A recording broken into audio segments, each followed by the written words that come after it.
Coming to you live from deep within inside the Wrestle House. My name is Karl Karufel, and this is Turnbuckle Talk. We're looking at episode 259. That is right, 259 episodes already. It has been a trip. But I'm not stopping. I'm going to continue on going. And first and foremost, I have to say, happy birthday. I know he's not going to see this program, but happy birthday to my inspiration for going and doing something on my own, Mr. Clyde Lewis from Ground Zero with Clyde Lewis. Go and check him out. Check out his Facebook page. Check out his programming. Nationally heard across the United States and across the globe because of the internet, which is absolutely fantastic. So go and check him out. And happy birthday, Clyde. Thank you for being the inspiration that you are.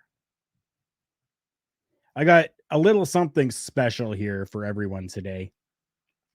We are actually joined not by just all of you, my new co-hosts, but joined by my friend, my brother, and yes, you guessed it, Mighty Joe MORIN. Mighty Joe, my friend, how the hell are you? I'm doing all right, man. It's been a little while. It's good to see you, man. It has been a little while. You've come on. You've popped on a little bit here and there.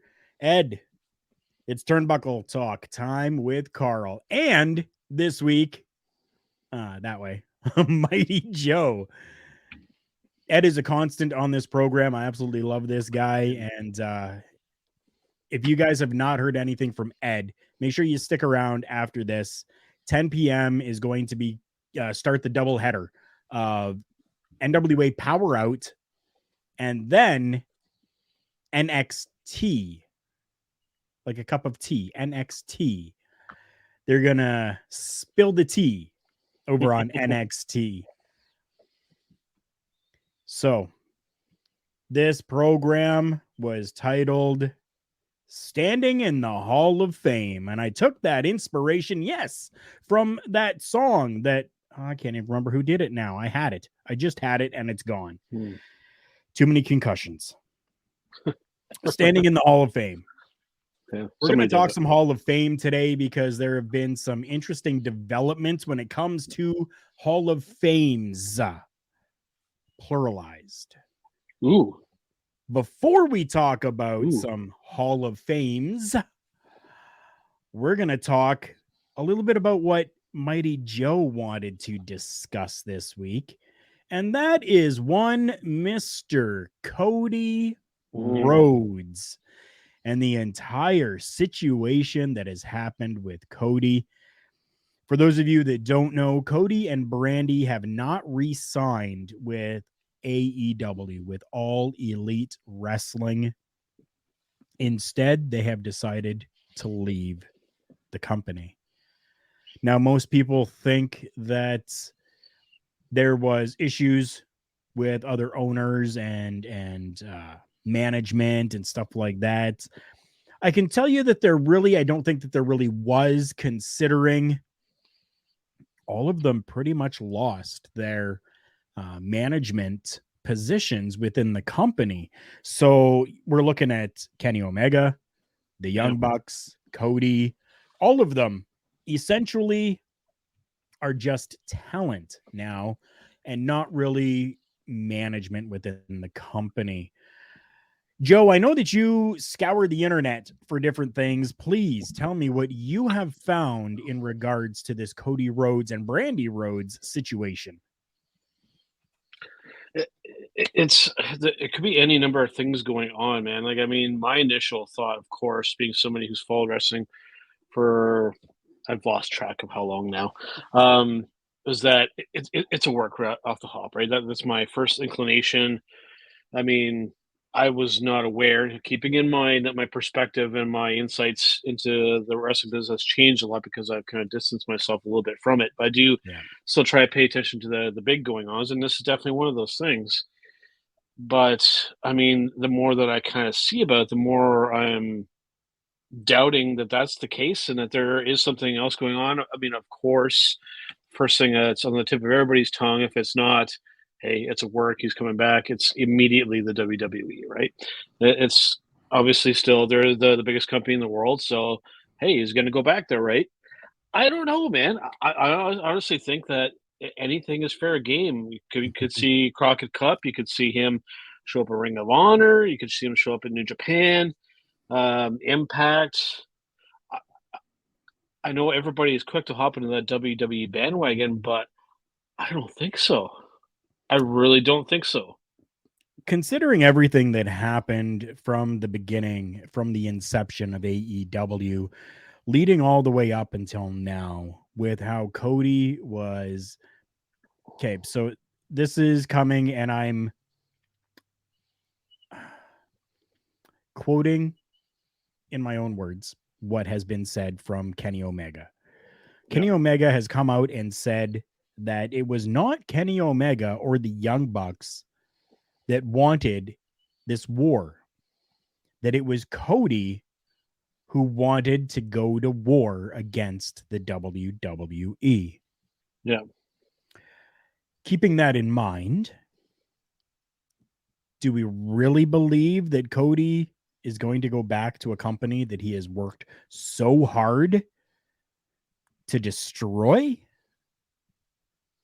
Right. I mean, that initial first event, literally, we had the Triple H throne there, and him literally destroying that with With the the fire hose and sledgehammer.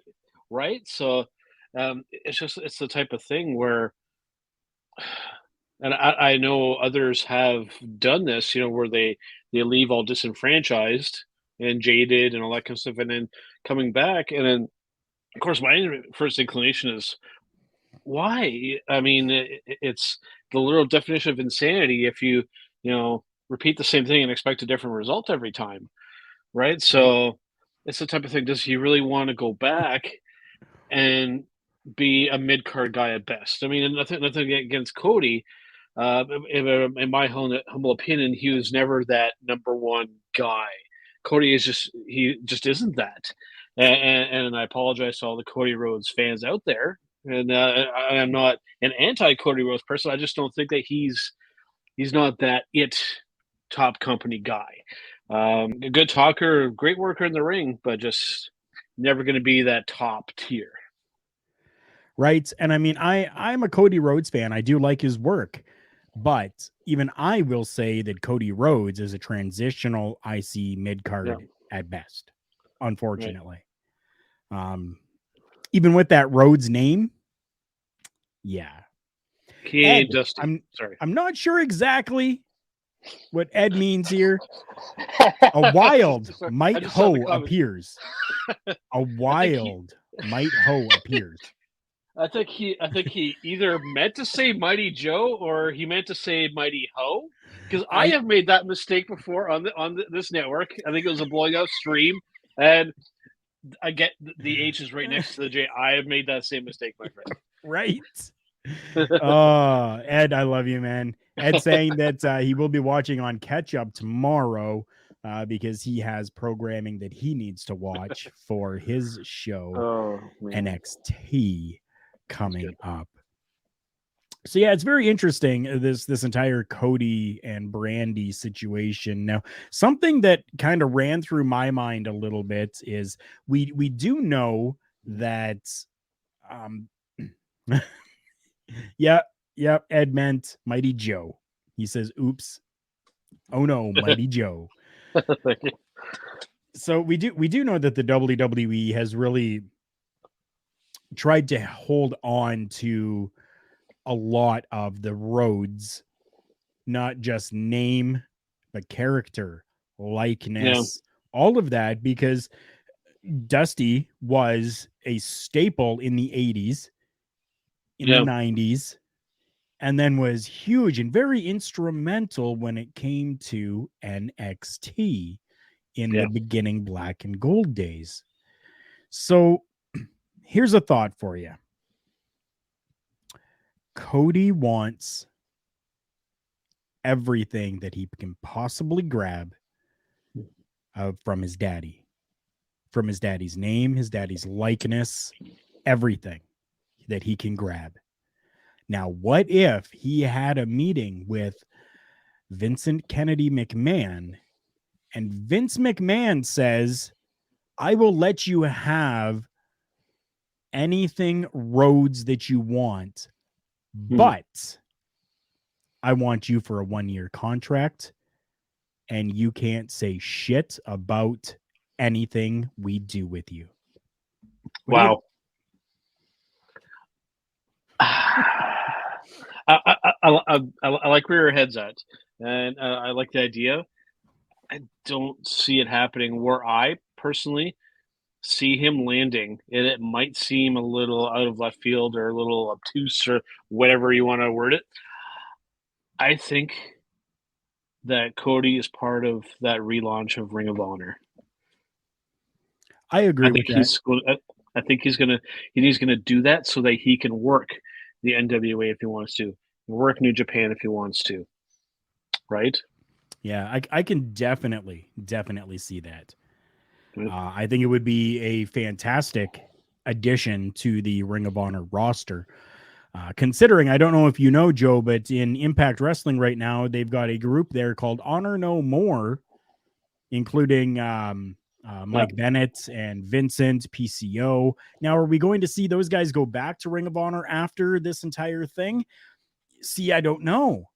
So if these guys have said we're not coming back, then maybe picking up somebody like Cody would be a good thing, right? What I'm thinking is on the top of my mind now. Somebody, you or somebody in our chat or somebody watching later, correct me if this has already happened. But I mean, dream scenarios and matchups immediately come to mind. And for me, one at the top of my list that may seem a little weird, but I mean, I think it would be totally awesome. Would be Cody Rhodes versus Matt Taven. I think that could be like a really interesting matchup, right? And another thing too, if you want to make that splash entrance when, well, I'm jumping ahead a little bit. Maybe I'll save it to what you're getting into later. So I don't want to jump ahead of the host here. So Matt Taven is part of that Honor No More as well. So you're right. I mean, having, maybe a dream scenario situation where you actually do have these guys in Honor No More come back to Ring of Honor and still play this Honor No More gimmick.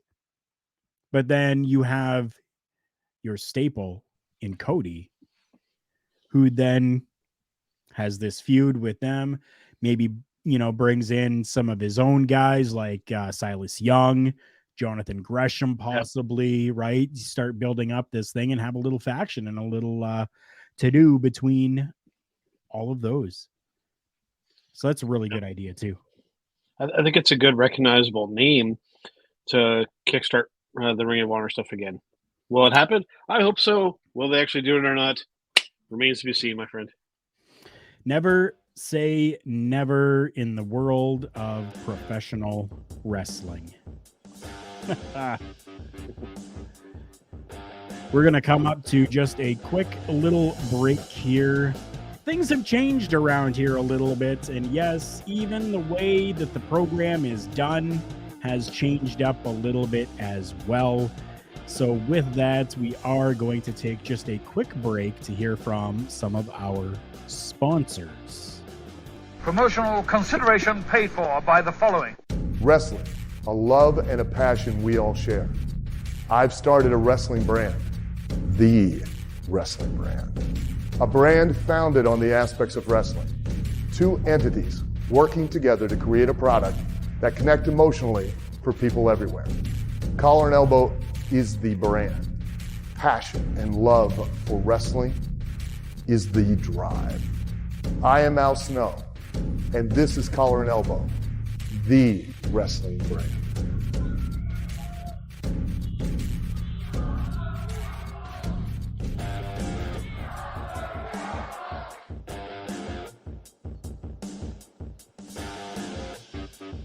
I am Karl Karufel, and this is Turnbuckle Talk. Joined alongside Mighty Joe this week, and it is absolutely fantastic to have Mighty Joe back with us again. And I am absolutely loving this new update from StreamYard with the background music.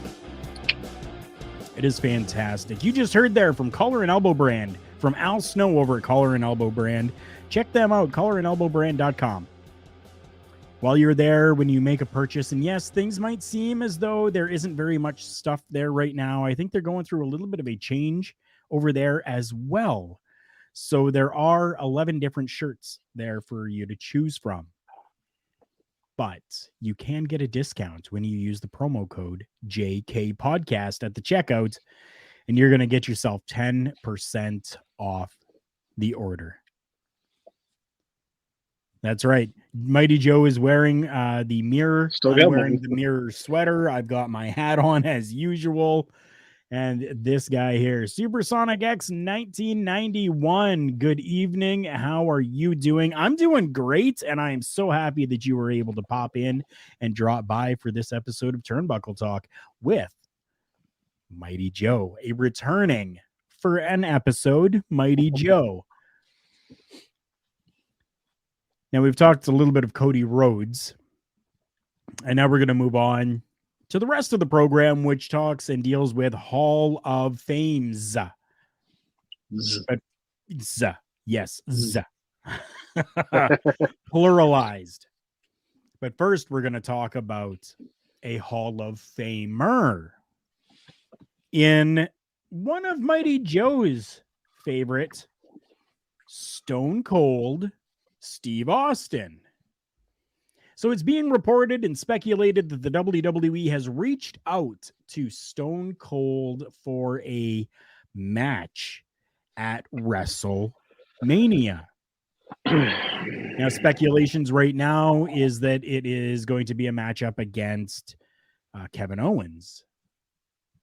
But that is yet to be seen. This is all still speculation, considering right now on WWE programming, we have Kevin Owens and Seth Rollins as a tag team, and even winning their matchup last night and being included into a triple threat tag team matchup for the Raw Tag Team Championships.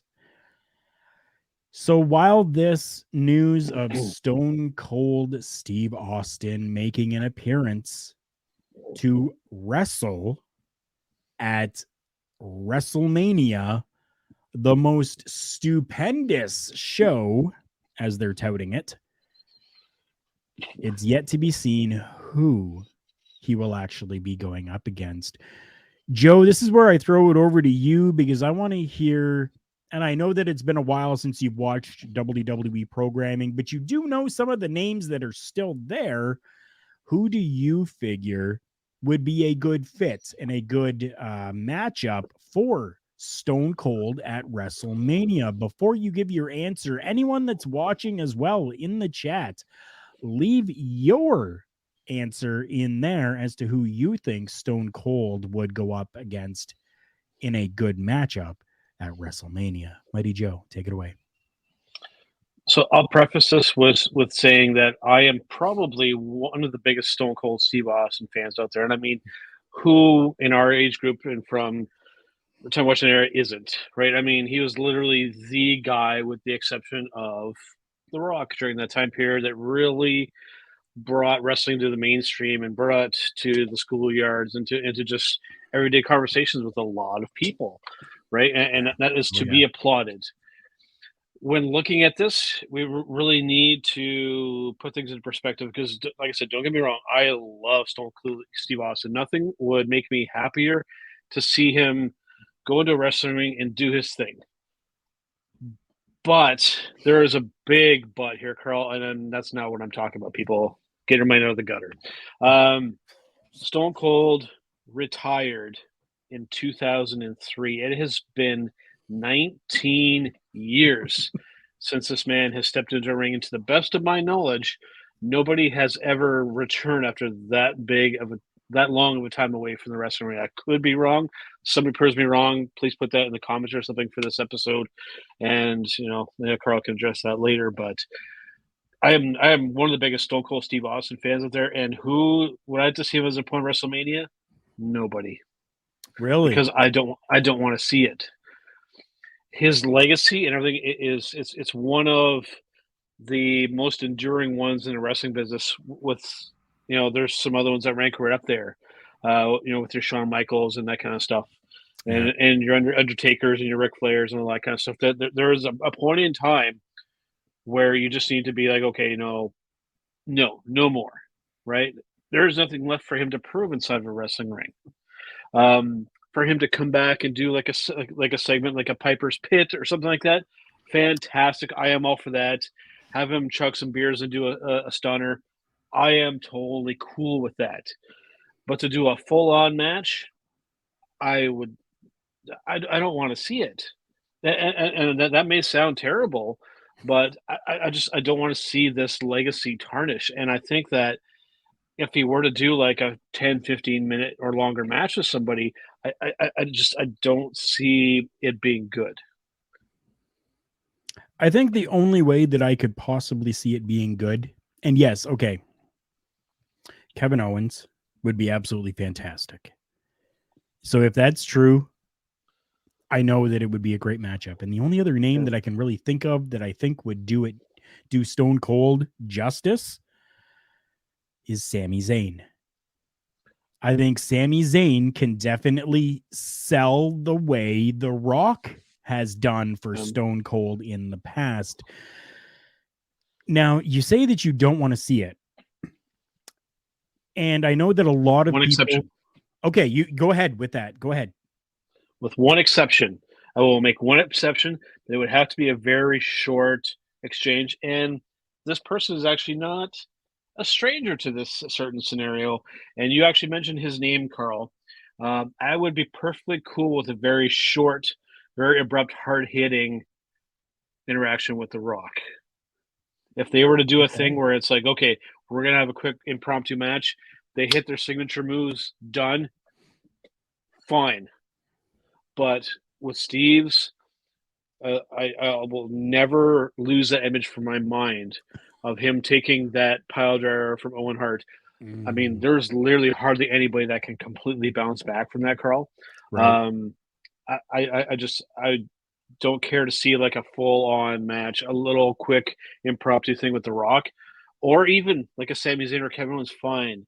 But like an actual match, I tread carefully if you do so, because I was very vocal when Sean decided to come back for that tag match over in Saudi, that I felt like that it wasn't good, right? And I said it wasn't going to be good, and a lot of people doubted me, and I think I ended up being correct. But I mean, the results may vary, your mileage may vary on that. But I just like I said, dude, I love Stone Cold, but I don't think he needs to do this. So now I'm going to throw this out to you. Lots of people as well said the exact same thing that you're saying with Amy Dumas, Lita. Yep. Who has been retired for, I think, 16 years now, and has, yes, come back and done, like a battle royal or a Royal Rumble type of situation. Fantastic. Yeah, and it has been fantastic. So they just did Elimination Chamber in Saudi. Yeah. And Lita had a matchup to which the fans and the internet wrestling community exploded for.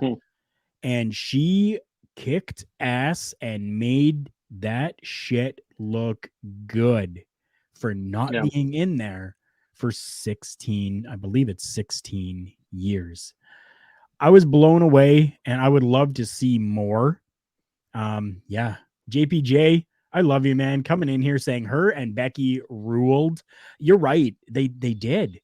It was fantastic. Her and Becky Lynch put on an amazing matchup. I loved it. Yeah. But me personally, at the Royal Rumble, after we saw Lita get eliminated, I tweeted out immediately at Karufel, I want to see more Lita. And sure as shit, what happened? We got more Lita. I was happy with it. So now, I know that it's a different level. It's a different playing field when we talk Lita and we talk Stone Cold. I get that. But Lita's had her neck injuries as well, just like Stone Cold. Lita has had her injuries and would do all of the flippy shit and falling off of ladders into tables and all of this with Team Extreme back in the day. Yeah. So I think that we could give Stone Cold 10 minutes. I think 10 minutes would be good. Because the other thing to keep in mind too, and I'm looking at this impromptu, and I should know this. Lita is 46. And Mr. Stone Cold is a couple years away from being 60. So that's a thing to keep into perspective as well. That Stone Cold's almost a 60-year-old. That's true. So, right? So that is true.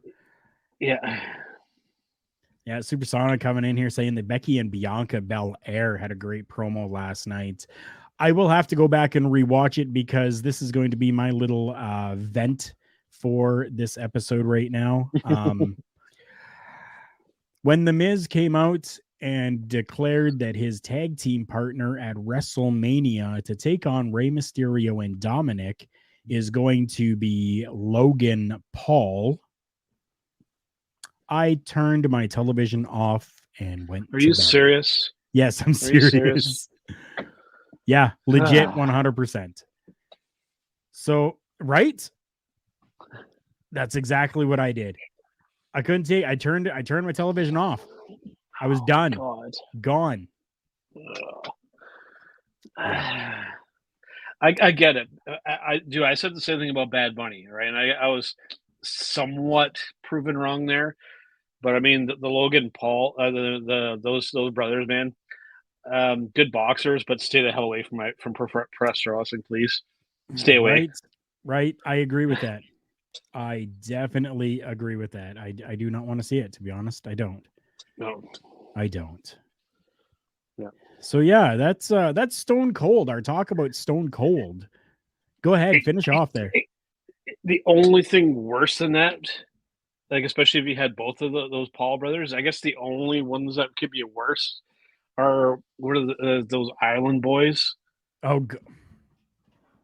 I hope I didn't just plant some bad juju into the pro wrestling universe. But if those guys ever get near professional wrestling, you will definitely see me coming to this program, and I will be pissed.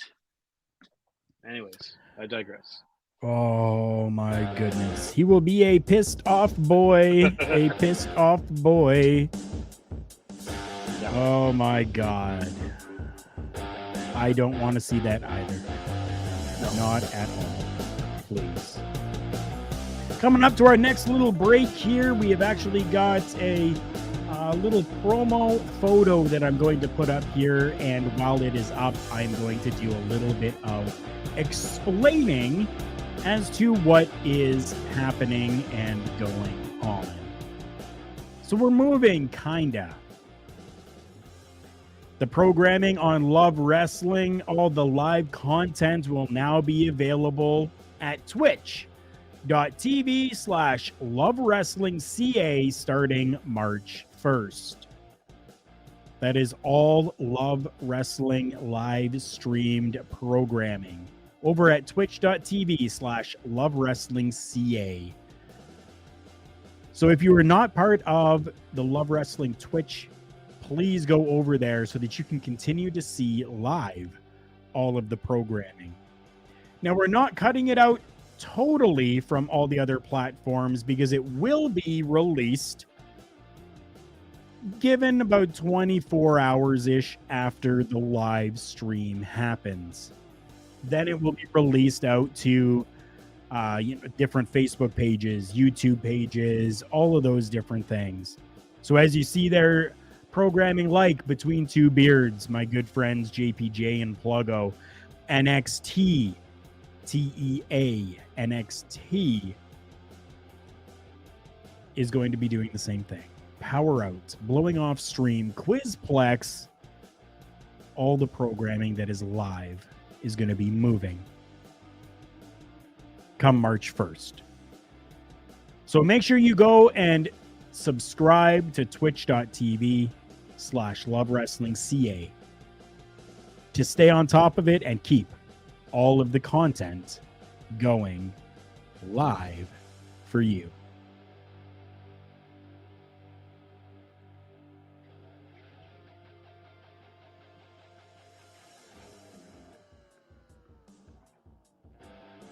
And welcome back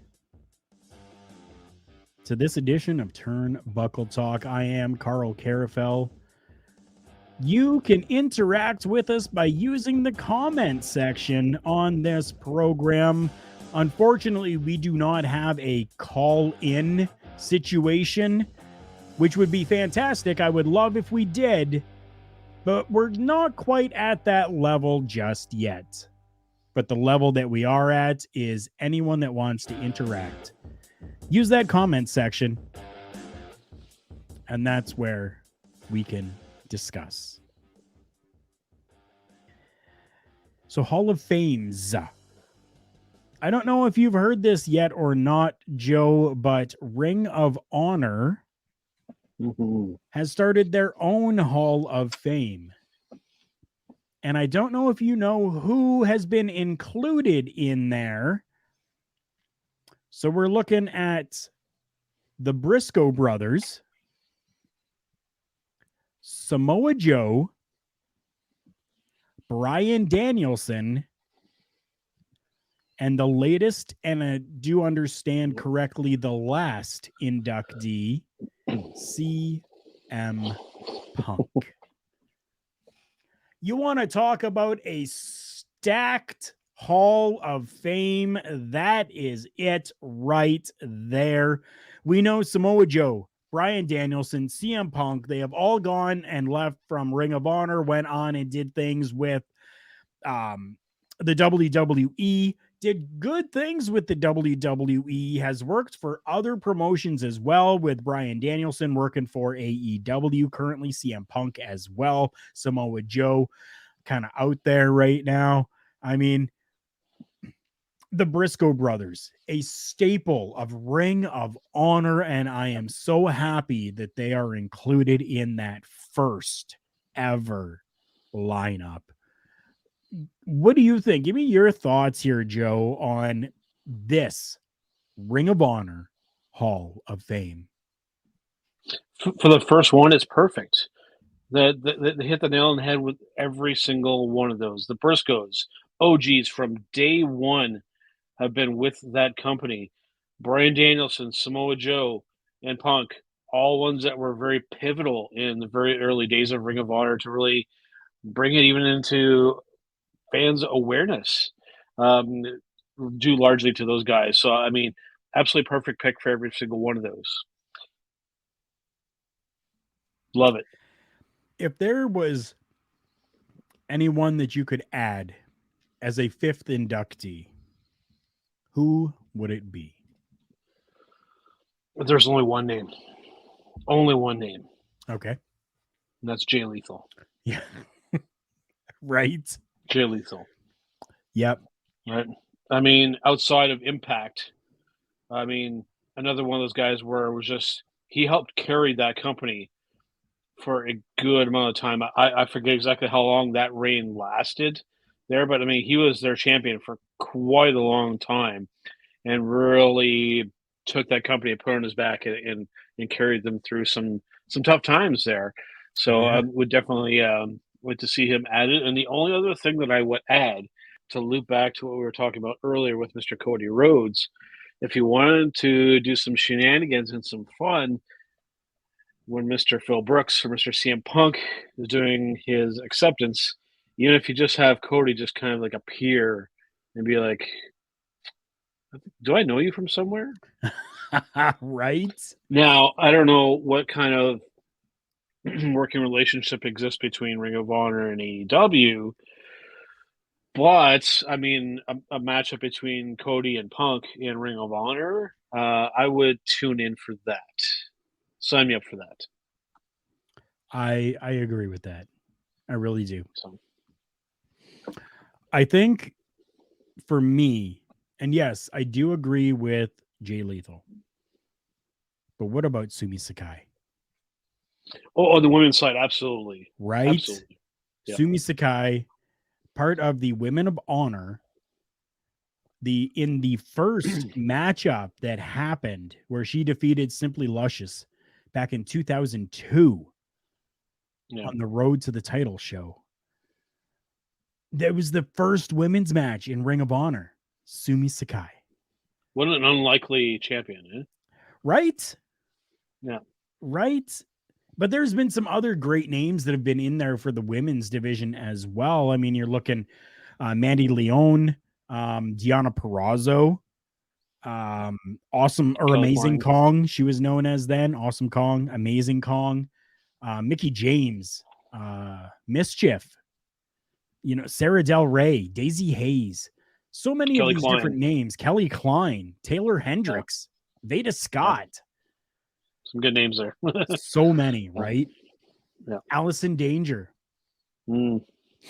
Right? She worked from 2002 to 2008 with the company. She was there at the beginning. Yep. Yeah. Yep.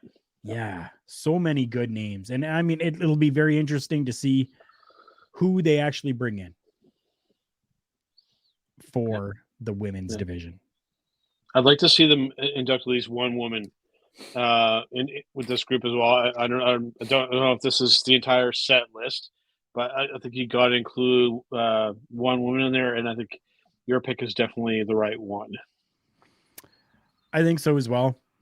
For her being within the very first matchup, very first women's match in Ring of Honor, I think it's very much so deserving. Very much so. Absolutely. So happy about the Briscoe brothers being in there. Yeah. Samoa Joe. Bryan Danielson definitely is a name that deserves it. He's earned it. There's a difference between earning and deserving. And I think with Daniel as well, I think there's only one name to induct him. Who? I wonder if we're on the same wavelength as this one, because I have a sneaking suspicion we might be Nigel McGuinness. Oh. Yeah. Good God, man. Yeah. Right? Yeah. Right. Either that, or if he's available, I don't know how the legalities work, but another really good pick would be Mr. William Regal. Right. So I think Regal would be, yeah. You're right. Regal. Yeah. Yeah. So. Considering BD now, I guess. Bryan Danielson, BD, not DB. Whatever the hell you want to call him. Really emulated. Yeah. Right? Emulated him. So, yeah, a William Regal to induct Daniel Bryan in there. Interesting. Yeah. Yeah. We're going to talk one more piece of Hall of Fame. The WWE Hall of Fame. The WWE has now given us the name, the first name into the WWE Hall of Fame. And if you have been watching anything online, you already know who this person is. It is none other than The Undertaker. So it is official. The Undertaker has now been announced for the WWE Hall of Fame class of 2022.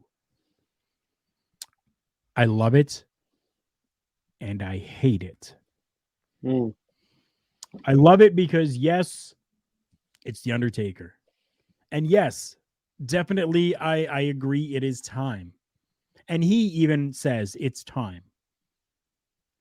But why is he the headliner for the Hall of Fame? We have talked about this on the program before. It should just be The Undertaker this year and no one else. I'm going to take a drink of my non-sponsored Dr. Pepper here while you take it away for a moment there, Joe. I definitely agree, because that's, and I've said this even in some of our private chats before the show, that, yeah, I mean, I love the pick of him getting it, obviously, but it's got to be a solo induction. And here's my scenario. I've laid out something similar, probably a year, probably longer back, of what his retirement match should have been like. And I'll adjust it a bit for how I see this Hall of Fame scenario thing going. Is he comes out and he does his entrance, right? He does his entrance, walks down, but they have it set up like in a ring, and he does his thing. He does his signature pose and all that kind of stuff. Doesn't have to say much, right?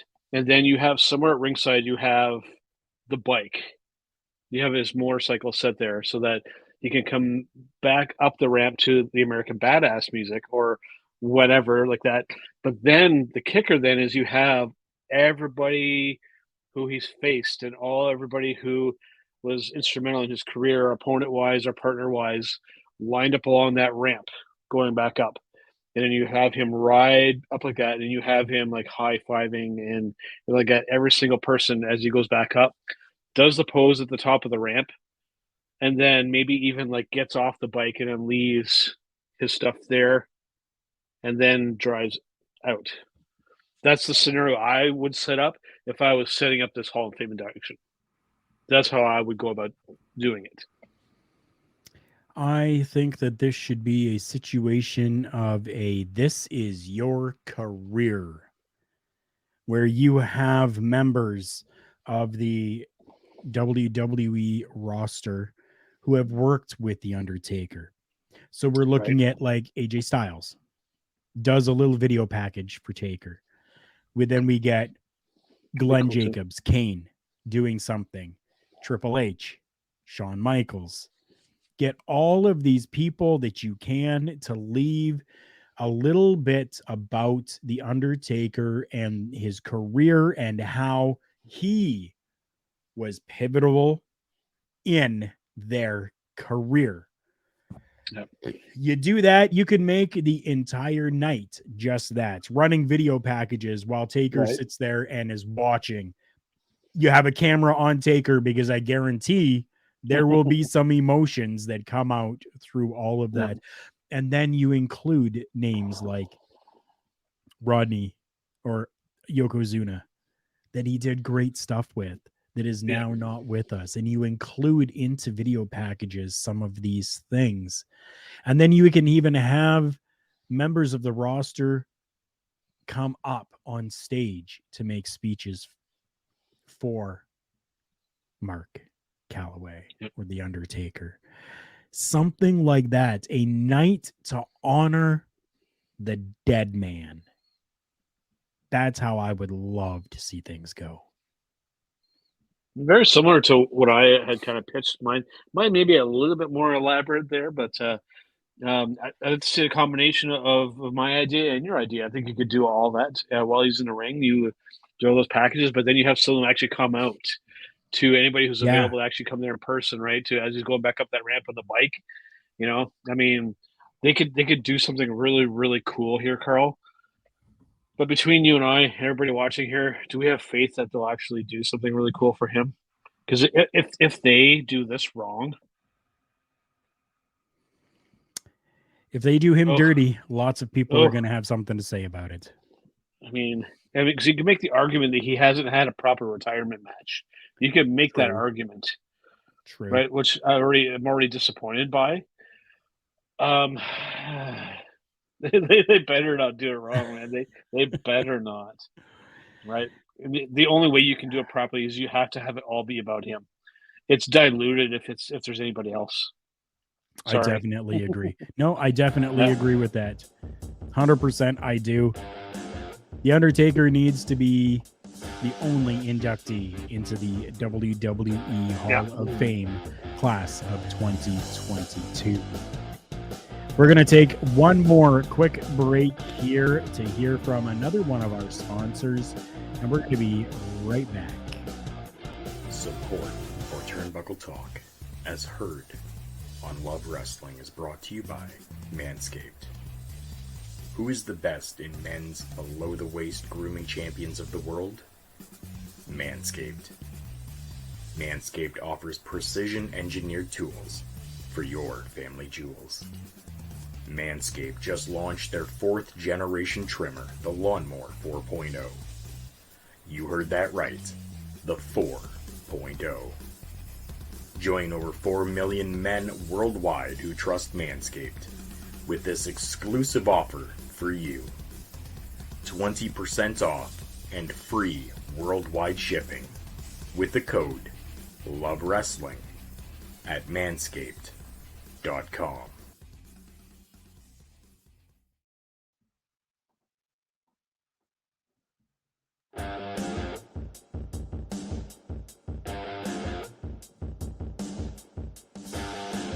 Welcome back to the final piece of Turnbuckle Talk, episode 259. This one entitled Standing in the Hall of Fame. I am Karl Karufel, and I am joined alongside, that's right, Mighty Joe MORIN, back for an episode of Turnbuckle Talk, and I couldn't be happier to have my friend and my brother back here for an episode of Turnbuckle Talk. I got one more piece of talk to have with you, and that is revolving around WWE championships. So now, I don't know if you have seen or heard what really the main event of WrestleMania is going to be this year, Joe. Have you seen? I believe we're looking at Brock Lesnar versus Roman Reigns, correct? That's right. But it will be in a winner take all, as we have Roman Reigns, champion, Universal Champion, and Brock Lesnar coming out of Elimination Chamber as the WWE Championship holder. My word, are we about to finally see an amalgamation of these two championships, obviously put onto Roman Reigns to continue on that streak, and finally have a champion of the WWE that goes between shows and is the face of the company? Are we finally getting that, Joe? I hope so.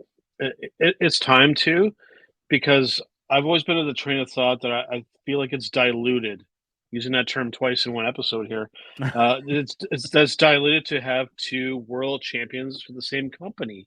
That only really ever makes sense, especially when you look at it from a like a combat sport perspective, whether it be like UFC or boxing, when a fighter goes away for a period of time, so you have to have an interim champion in the meantime, and then some point down the road, the champion who's disputing that, they have a unification fight. It makes sense. Yeah. People understand that thought process. It's time to do that. And I think having one champion, a WWE World Heavyweight Champion, have one championship or belt. Right. It's so I'm sad using the that we no-no can't use word. that word, right? I'm using the no-no word, belt. Like, why the hell is it a no-no word? That's what it is. It goes around your waist. It's a belt. Yeah. And if they're going to make a new one, make a new design as well, and make sure that it's got some actual snaps on it and that it's not Velcro, people. This company is saving a bunch of money right now. You can spring for a proper championship title belt. So to go along with that, first, please. Javier. Smart man. Javier says, yes, please, only one world champion. I agree with that. 100%. I agree with that. That's the way that it should be. Now, you talk about the snaps on the championship belts. Yeah. Roman Reigns wants that. Yeah. Roman Reigns is tired of the Velcro and wants snaps. So I think exactly what we're going to see is that at WrestleMania, we're going to have the two titles unified with Roman Reigns winning and then already having a championship belt, yes, belt, that has been created already for him to have and show that night. What do you think? I agree with you, but I don't think it's going to be him. Really? You think Brock is going to win? They're on such a good roll with him. He's having fun being the good guy. He's doing the cowboy shit with the fans now. He's stealing Right. Adam Page's gimmick. That's fantastic. You ride that money and merch train as far as you can take it with one of the arguably biggest names in professional wrestling. You latch onto that and you make some money as champion. Well, they've made enough money already. You can make lots more. WWE has. You could. Right? And you can actually make it off the fans in this case and not just Fox and the Saudi Arabia deals, because people can disagree with me on that, but that's where the majority of their money is coming from. Yes. If you put the championship on Brock in that fashion at WrestleMania and you make a whole line of merchandise around that, you can print money with his face on it and people will buy it. Yeah, it's very true. You're right.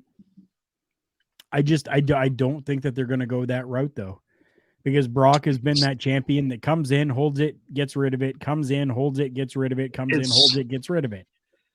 It's just such a better feeling at the end of a WrestleMania when you have the good guy celebrating the victory. In this case, a unification of a world championship, and you send everybody home happy, him included. But they've got such a good run with Roman right now, too, though. Yep. Right? Roman Reigns, I think, is number 5 on the list of longest reigning champions. The only other ones have been like Bruno Sammartino, Bob Backlund, Hulk Hogan, and 2 others. I'm pretty sure 2 others. So do they continue that, though? The only way I'd be good with them doing it with Roman is they make him do something very, very diabolical, and you really elevate him into a heel, because right now you could argue that he's getting over like a good guy. You have to be careful that you don't cross over into babyface territory.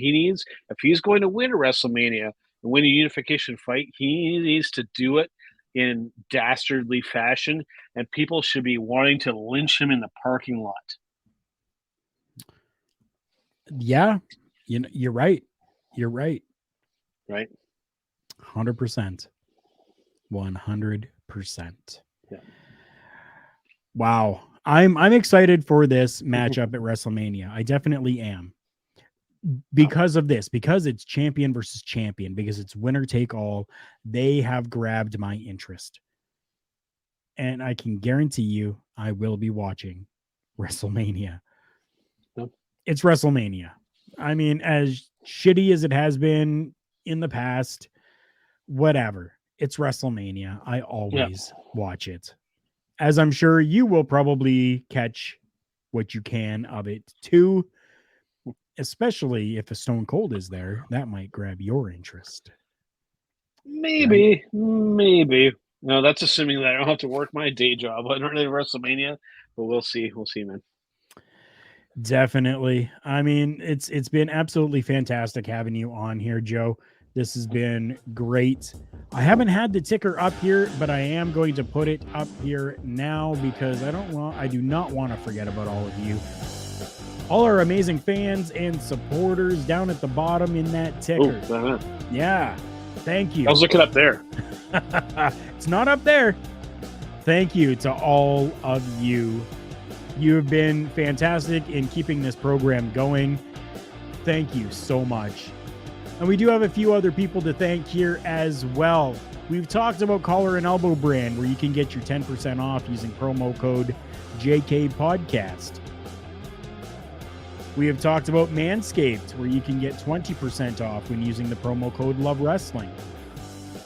Well, we want to talk about Phoenix at fnxfit.com just for one moment.